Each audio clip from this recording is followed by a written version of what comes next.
Hi, Lee Phillips. I want to speak about what I'm going to call closely held companies. What is a closely held company? And you could have a closely held corporation or LLC, and then there's the term closed company, and there's the term privately owned company, and there's the term publicly traded company. So we kind of need to make a distinction between all of those, and let's see if we can do that. The closely held company is a company which is held by a close group, a tight-knit group of individuals. The stock could be traded on one of the exchanges, but generally it's not, or it's not for very long anyway. Every once in a while it might be. But this tight-knit group of people closely control this closed company. The ownership is restricted to this group of people, basically. Now, we could get new people in and out.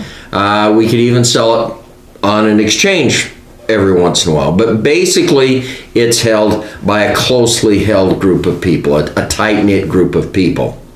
A private company, on the other hand, is a company where the ownership, the stock or the membership interests, are not ever sold on an exchange.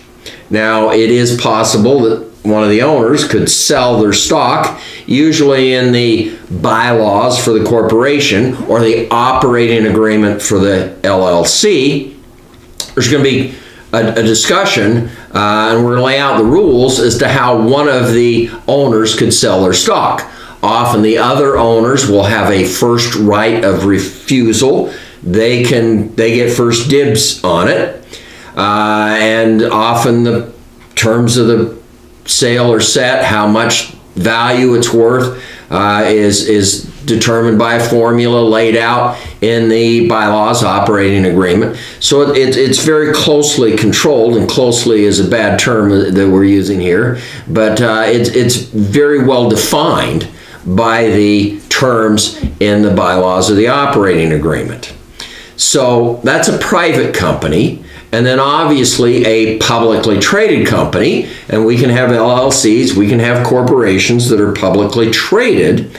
Those are companies that have met all of the standards from the Federal Trade Commission and the Securities and Exchange Commission and all the rest of that government crap.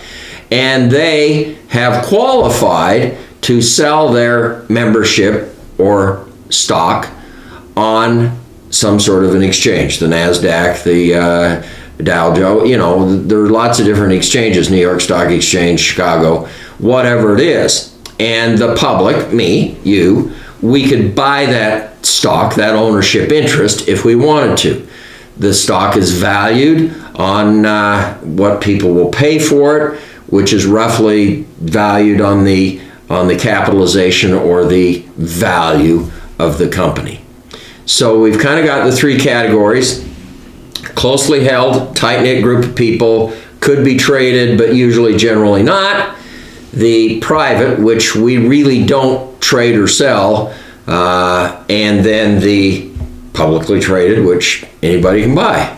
So those are kind of what we're considering, and it's not really whether it's a corporation or an LLC, it's how the ownership of the company is managed, how the sale or the transfer of stock is managed. I might just throw in here for 2 seconds. A corporation, by law, has to have transferability of its ownership, its stock.